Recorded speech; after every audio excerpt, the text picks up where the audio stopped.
The moment you stop eating, your body doesn't panic. It adapts. A highly coordinated survival process begins, designed to keep you alive as long as possible.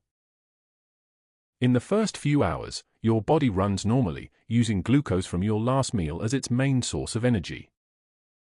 As food disappears, your body turns to stored energy.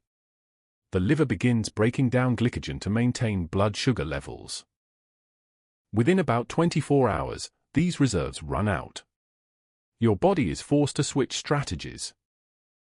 With glucose gone, your metabolism shifts.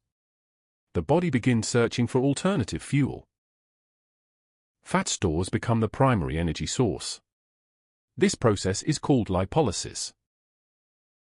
The liver converts fat into ketones, an alternative fuel that can power the brain. Over time, the brain adapts, reducing its dependence on glucose and relying more on ketones. To survive longer, the body tries to preserve muscle tissue by prioritizing fat use. But as starvation continues, this protection fails. The body begins breaking down muscle for survival. Vital organs begin to weaken as energy becomes critically limited. The immune system deteriorates, leaving the body vulnerable to infection. Hormone production becomes unstable, affecting metabolism, mood, and overall function. At this stage, energy reserves are nearly gone. The body is running at its limits.